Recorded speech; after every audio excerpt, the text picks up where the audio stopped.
Praise the lord. ప్రియులారా, ఈ యొక్క ఉదయకాల సమయంలో దీని వాక్యాన్ని చదువుకుందాం. న్యాయాధిపతులు రాసిన గ్రంథము 3వ అధ్యాయం 9వ వచనం. Judges chapter 3 and verse 9. ఇశ్రాయేలు యెహోవాకు మొరపెట్టగా ఒత్నీయులను రక్షకునిగా ఇశ్రాయేలు కొరకు నియమించి వారిని రక్షించెను.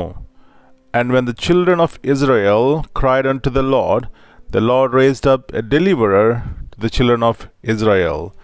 ప్రియులారా, యేసు ప్రభువారి యొక్క అతి శ్రేష్టమైన నామంలో మీ అందరికీ శుభములు తెలియజేస్తున్నాను. ఎట్లా ఉన్నారండి? బాగున్నారా? దేవుని యొక్క కృపలో అందరూ వర్ధిల్లుతున్నారా? కుటుంబాల్లో మరి దేవుని యొక్క సన్నిధిని చూస్తున్నారా?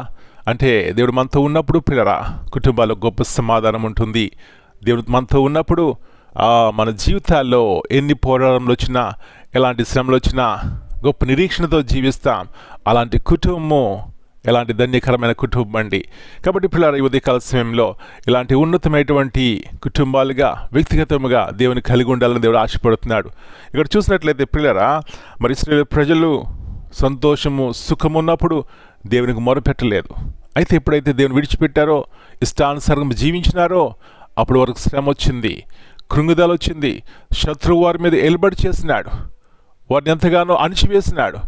ఆ సమయంలో గుర్తొచ్చింది, మన దేవుడు మనకున్నాడు, మనం ప్రార్థన చేస్తే మొరపెడతాను వింటాడు అని తిరిగి వచ్చారు. పిల్లరా, మంచి పని చేశారు. తిరిగి వచ్చి దేవునికి లోబడినప్పుడు దేవుడు ఒత్తిడిలేని బలాధ్యుని ఎన్నుకుని వారికి విడుదల కలిగజేసినాడు. నా ప్రియ సహోదరి, ఉదయకాల సమయంలో మన ఇష్టానుసారం జీవించినప్పుడు మనకి ఏమాత్రము కూడా ఆశీర్వాదం ఉండదనే సత్యాన్ని జ్ఞాపకం చేసుకుందాం. దేవుని మాట విని లోబడి ఆయన యొక్క చిత్తానుసారంగా మనం జీవించినప్పుడు మనము మన కుటుంబాల మేలు చూస్తాం. ప్రియులారా, ఎప్పుడైతే మనము దేవునితో నిబంధన చేసుకుంటామో, ప్రభువా నీ మాట నేను వింటాను, నీ చిత్తానుసారం జీవిస్తానని, ప్రియులారా మన కుటుంబం మనము ఎంతో దీవెనకరముగా ఆశీర్వాదకరముగా, అందుకంటే ముఖ్యముగా పరిశుద్ధాత్మ దేవుని యొక్క నడిపింపు ద్వారా మనం నడుచుకుంటాం. తద్వారా పావంలోను, అపాయంలోను, కీడులోను పడకుండా దేవుడు మనకు సహాయం చేస్తాడు.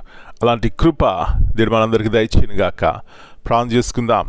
పరలోకమందున మా తండ్రి, పరిశుద్ధమైన దేవా, మరి యొక్క శ్రేష్టమైనటువంటి ఉదయకాల సమయాన్ని బట్టి మీకు వందనాలు చెల్లిస్తున్నాం. అవును ప్రభువా, మీరు మా ప్రార్థన వినే దేవుడవు.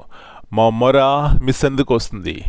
ఏ సమయంలో అయినా, ఏ యొక్క పరిస్థితులైనా కూడా ప్రభువా మిమ్మల్ని సమీపించదగా కృపను మీరు మాకు ఇచ్చినారు. అందును బట్టి మీకు వందనాలు చెల్లిస్తున్నాం. ఎలాంటి గొప్ప నిరీక్షణ మీరు మాకు ఇచ్చినారు ప్రభువా.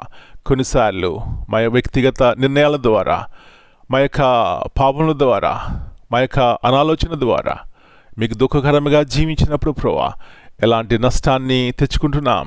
అయితే మా దేవుడు గొప్ప దేవుడు ప్రభువా. మీ ఎదుకు వచ్చిన వారు మీరు త్రోసివేసే దేవుడు కాదు.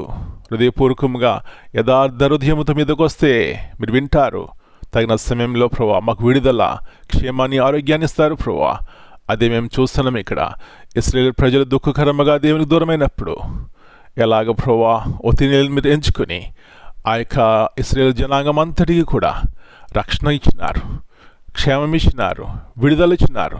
ఈ యొక్క ఉదయకాల సమయంలో కూడా మీ వాక్యం వింటున్నటువంటి ప్రతి ఒక్కరిని మీరు దర్శించండి. వారి జీవితాల్లో దేనికి బంధింపబడి ఉన్నారో నాకు తెలియదు, కానీ ప్రభువా వారి యొక్క బంధకముల నుంచి, శాపగ్రస్తమైనటువంటి పరిస్థితుల నుంచి వాటికి విడుదల దయచేయండి.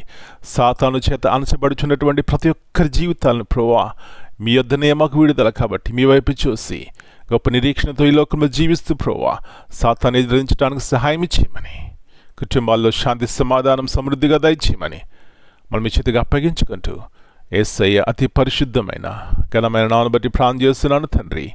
Amen. God bless you all.